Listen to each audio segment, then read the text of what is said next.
Hi guys, welcome back to my channel. It's your average Nigerian girl Ada. Today I'm going to be talking about hepatitis C, but this is going to be the simplest video. I'm going to be breaking it down.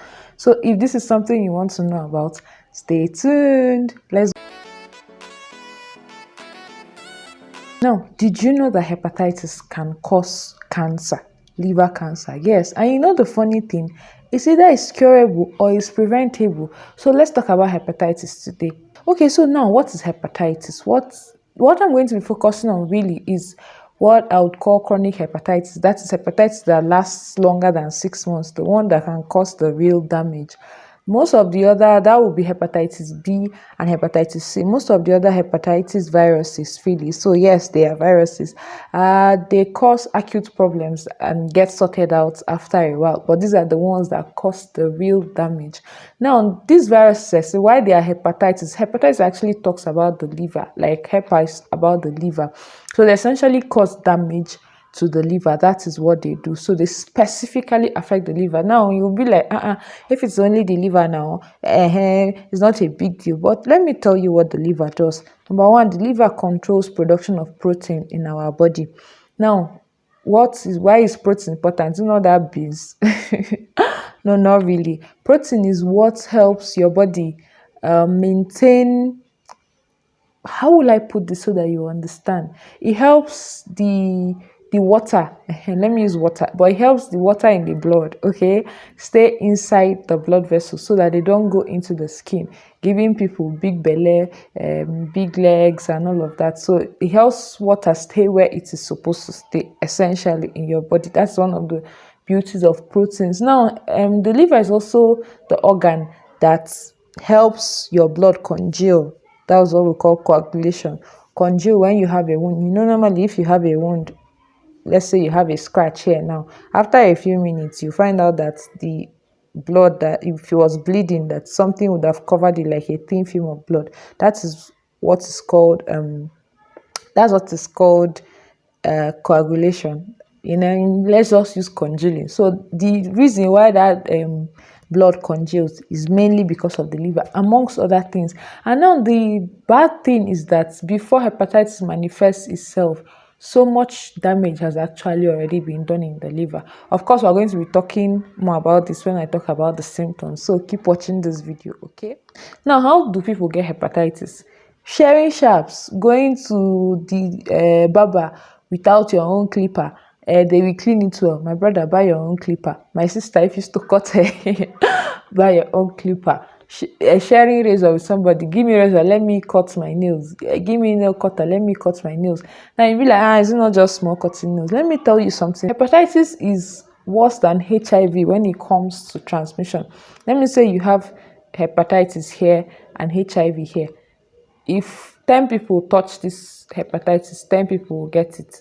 If 10 people touch this HIV, one person will get it. So it's more than 10 times more communicable than HIV. The HIV that everybody's afraid of is because this hepatitis is not talked about enough. That is why we're here today, Sha. But let's move on. So, and then the funny thing is, HIV, if it is found on surfaces, would die out. But hepatitis can stay on surface, especially hepatitis B now, can stay on surfaces for up to 6 months. Yes. So if it is not properly wiped out and all of that, someone can catch it. So don't go to the barber. Ladies, don't go to the hairdresser without your own needle if you're going to fix your hair. How much does it take to buy needle? Buy your own needle and take it there so that you're not sharing sharps with people. Don't share razor with people. I don't think people actually share razor with people anymore. Don't share nail cutter with people. Buy your own nail cutter and be using it, okay? It's also sexually transmitted, of course. Both hepatitis B and hepatitis C are also sexually transmitted. So when they say protect yourself, it's not just HIV. Even deadlier virus that can cause cancer is part of the problem. So how does this hepatitis, if somebody has hepatitis, how will I know? That is part of the major problem. Someone can have hepatitis for years, donkey years, and even one symptom, even one problem the person will not have. By the time you're seeing eyes that are yellow, by the time you're seeing tummy that is big like this, it has gone very, very far. That's the likely thing. So the first thing I'll say is that it's asymptomatic. It can present without any symptom whatsoever, but it can also give you yellow eyes. The person's stomach can be swollen. The person can bleed more than usual. The person can vomit blood. The person can pass blood in their stool and all of those things. These are the things that occur when it has badly damaged them. So what is the solution? If everything is wahala, wahala, wahala without the solution, then what's the point of talking about this thing? So why am I talking about it today? This is the most important part of this video. So pay attention. What's the solution? Number one, when last have you checked your hepatitis status today? Walk into a hospital and get your hepatitis status checked. They will do hepatitis B, they will do hepatitis C. And if you have anyone, I will of course talk about the way forward. If they are clean, thank God though, thank the Lord, and then get your hepatitis vaccine if you've not been able to get it. It's usually taken 3 times and you can permanently prevent hepatitis B.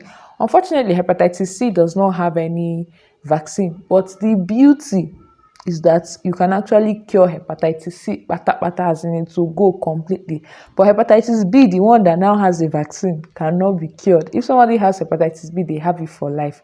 Now, if someone already has hepatitis C, like I said, you can get drugs. Usually they can be taken for 3 months or 6 months as your response is, as the case may be. There are different things that are checked before that decision is made. So the person can get treated and get it over with.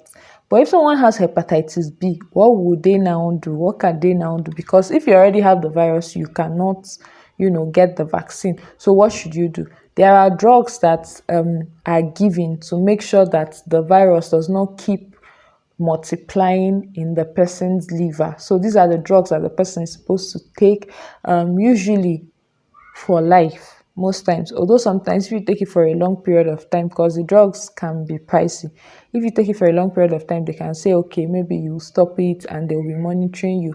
But someone that already has hepatitis B cannot go without monitoring. The second thing I want to talk about is, if someone already has hepatitis, you have no business with alcohol. Alcohol on its own can damage the liver, like comfortably on its own. Can damage the liver. Not talk of when you now have hepatitis and you're not adding alcohol on top. It is like double damage. Sure, you understand? So if someone already has hepatitis, the person should abstain totally and completely from alcohol. Okay. Generally, drinking does so much to the body that people really should not drink a lot of alcohol, but that's a story for another day. That's story for another day. Okay, so those are the things that can be done. Now, the people that have hepatitis B also would need monitoring. Your doctor might say 6 monthly they will have to do an ultrasound, something called a fibroscan, a viral load, or maybe 6 monthly to 1 year, depending on the protocol that your doctors are working with. So I would advise that if you actually have hepatitis, it's better in a teaching hospital where you have specialists. They are called gastroenterologists, really. So you can ask your doctor to refer you to a gastroenterologist. They are the ones trained in managing this thing. Now, why am I taking our time to talk about hepatitis? The fact that I'll give you my experience, why this thing is very, very important to me, that I'm putting it out there. I'm seeing 30-year-olds with cancer. I'm seeing 35-year-old men, maybe a man that just his wife just has one small child and he's down with liver cancer, and it's just very painful.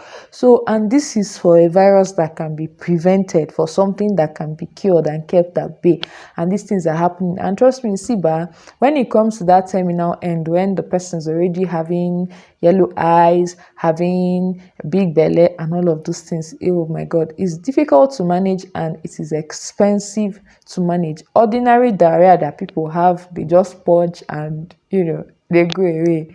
And even constipation that people have, and after a few days they are fine, is dangerous to people that have the liver disease from hepatitis that has gone really far. You understand? So you don't want that. That is why I'm making this video today. So I know I've decided, I kept it as simple as I can. So I've come to the end of the video. I hope it was easy for you to understand. If there are any questions that you have, ask me in the comment section, or you can send me a DM on Instagram. Have you followed me on Instagram? Follow me at Your Average Nigerian Girl on Instagram. Send me a DM and I would answer all your questions, something that you might have to know, to the best of my ability. Okay. Share this video to your friends, and remember to like, and remember to leave a comment down below. Thank you so much for watching, and I will see you in the next one. Bye.